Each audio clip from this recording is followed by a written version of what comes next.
Gambit is a mutant with the ability to create, control, and manipulate pure kinetic energy mentally. He is known for his signature playing cards, which he charges with kinetic energy and uses as explosive projectiles. Aside from throwing cards, he is also highly skilled with the quarterstaff combat. Hello guys, Genuine here of Genuine Gaming, and here is my Gambit build for Baldur's Gate 3. This is not an overpowered build, but a thematic one. This is an update to my Gambit build for Tactician difficulty. This time, I made a more improved Gambit build, which is good on both throwing and fighting with a quarterstaff. I also made this build for Honor mode. If you find this video helpful, do not forget to like, and for more Baldur's Gate 3 videos, subscribe to the channel. Overview. Remy Lebu, also known as Gambit, grew up in a thieves' guild. He has a complex past and struggles with trust issues.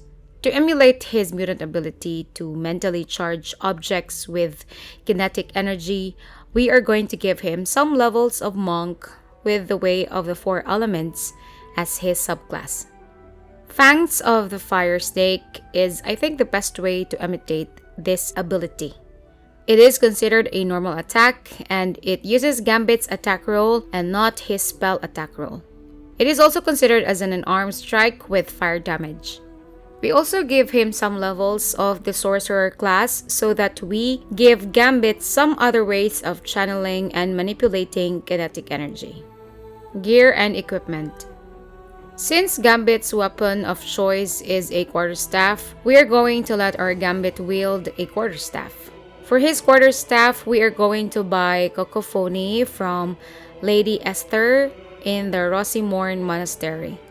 It gives the wielder the ability to make a thunderous smite once per short rest. It also deals an extra 1d4 thunder damage, which is best paired with the Hat of Storm Science power. It gives the wielder Thunderous Acuity, which grants him arcane acuity every time he deals thunder damage. So that our unarmed strike can also deal with thunder damage, we let Gambit wear Thunder Palm Strikers. With Thunder Palm Strikers, our Fangs of the Fire Snake ability also deals an additional 1d4 thunder damage. If ever you use the Hat of Fire Acuity, I suggest using the Gloves of Cinder and Sizzle. For his robe, he is going to wear the Potent Robe. If Gambit casts a cantrip, he is going to add damage equal to his Charisma modifier. This clothing also gives him a +1 AC. For additional AC, he's going to wear Bone Spike Boots. Ring of Elemental Infusion is a nice ring to have for Gambit, as it infuses his weapon with the element his spell damage with. Build. For the race, we can go either Wood Elf or Half Wood Elf for the additional movement speed. Both races get an extra 1.5 meters of movement speed. For our class, we go for the Monk. We get 2 key points as a level 1 Monk. We are going to use this for our Monk abilities. We also get the Martial Arts feature of the Monk. Dexterous attacks allow the Monk to roll with Dexterity modifier for his attack rolls if he uses weapons that he is proficient in, and as long as it is not heavy. He also adds his Dexterity modifier with his attack rolls if he attacks with an unarmed strike. Death Strikes gives the Monk 1d4 bludgeoning damage if uses unarmed attacks. The damage increases as he progresses in level. Then, he also gets a bonus unarmed strike after attacking with a Monk weapon or while unarmed by using his bonus action. Another feature that the Monk has at level 1 is the unarmored defense. While not wearing armor or a shield, we can add our Wisdom modifier to our AC. However, we do not use this feature for our Gambit build. We also get Flurry of Blows by using a bonus action and a key point. Gambit can punch twice in quick succession, equivalent to 2 normal attacks. For his background, we choose Criminal, as Gambit was a former member of the Thieves Guild. As a criminal, he becomes proficient with Deception and Stealth. For his abilities, we make his Strength 10, Dexterity 17, Don't worry about your dexterity as being an odd number, as we are going to get the hag's hair with +1 dexterity to make this an even number. Constitution 14 and Charisma 16. For his skill proficiencies, we choose Athletics and Acrobatics. At Carto level 2, he gets a feature called an Armored Movement. His movement speed is increased by 3 meters as long as he is not wearing armor or using a shield.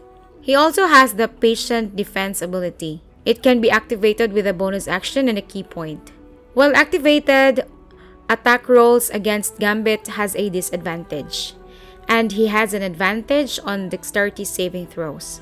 Step of the Wind is another ability he gets as a level 2 monk. He can dash and disengage by using a bonus action and a key point. At Carto level 3, Gambit gets to choose a subclass as a level 3 monk. For the subclass, we choose the Way of the 4 Elements. As a monk of the Way of the 4 Elements, we get to choose a spell. The most important spell we have to pick for Gambit is the Fangs of the Fire Snake. This is the only spell that works as a normal attack. So at Carto level 5, we can attack twice with this spell. It also uses our dexterity modifier as a bonus to our attack roll. This emulates very well Gambit's signature ability, wherein he throws cards that blow up. Since this would count as an unarmed strike, any damage bonus we get from our unarmed strike also apply to our Fang of the Fire Snake ability. So the additional 1d4 thunder damage we get from the Thunder Palm strikers is also added in our Fangs of the Fire Snake ability. We cannot really optimize using the other spells as they would use our Wisdom modifier for the attack roll, which is low. We also get the Harmony of Fire and Water ability. This would allow us to gain half of our key point when we are not in combat. Then we get Deflect Missile ability, wherein we can use our reaction to reduce the damage from a ranged weapon attack by 1d10 plus Dexterity modifier plus Monk level. If the damage is reduced to 0, we can use a key point to return the missile to the sender. Then our unarmed strike is now 1d6 instead of 1d4. At Carto level 4, we gain Slow Fall as a level 4 monk. We can use our reaction to gain resistance to falling damage. We also get a feat. For our feat, we increase our dexterity by 2, making it 19. And if you have already taken the Hag's Hair of +1 dexterity, it is now 20. At Carto level 5, we gain an extra attack as a level 5 monk. This extra attack also applies when Gambit casts the Fangs of the Fire Snake spell. We also gain the Stunning Strike ability. We can spend a key point to possibly stun our target. At Carto level 6, our movement speed is again increased by 1.5 meters. Our unarmed attacks count as magical for the purpose of overcoming enemies' resistance and immunity to non-magical damage. At Carto level 7, we jump to the Sorcerer class. As a level 1 Sorcerer, we get to choose a subclass at level 1. For the subclass, we choose Draconic Bloodline. As a Draconic Bloodline Sorcerer, he has the Draconic Resilience. When Gambit does not wear any armor, his base AC is 13. His HP is also increased by 1 for each Sorcerer level.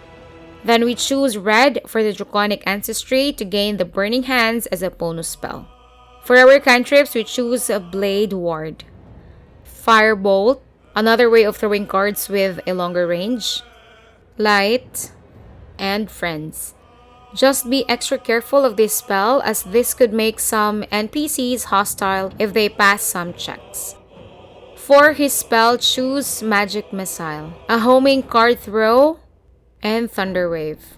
At Carto level 8, we choose Chromatic Orb, another card throwing ability but versatile as Gambit can choose what element to apply. For the meta magic, we choose Twinned Spell and Distant Spell. At Carto level 9, we choose Shatter. Think of it as a card with a big boom. For the meta magic, we choose Quickened Spell. At Carto level 10, we get a feat as a level 4 Sorcerer. For our feat, we increase our Charisma by 2, making it 18. For our cantrip, we can choose any. For the spell, we choose Scorching Ray. Think of it as a rapid throw of cards. At card to level 11, we choose Fireball, which is a bigger boom than Shatter. At card to level 12, a Gambit gains an elemental affinity. When we cast a spell that deals fire damage to Gambit's case, he can add his charisma modifier to the damage. He can also spend a sorcery point to gain resistance to fire. Sad to say, this does not work with the Fangs of the Fire Snake spell, which is a monk spell. For this spell, we choose Haste. Gameplay. Going for the monk class with the Way of the Four Elements, we really play as a Gambit. We can throw cards, we can also attack with our staff, and we can fight with hand-to-hand combat. I believe this is a good upgrade compared to my old Gambit build, which was only good at casting a spell. It does not have that quarterstaff and hand-to-hand vibe. As in the comics, we can choose to fight with our cards or with our quarterstaff, as Gambit is good at those things. I usually cast Haste on Gambit so that he can do both in a round. This is a fun build as it can have many approaches to combat. You can play as a blaster or as a melee fighter monk that can stun enemies, incapacitating them. So that's my Gambit build for Honor Mode in Baldur's Gate 3. You can also check out my other Gambit build where Apocalypse turned him into the Angel of Death. This is the same playstyle as the build with a necromantic touch. See you in the next video. Ciao!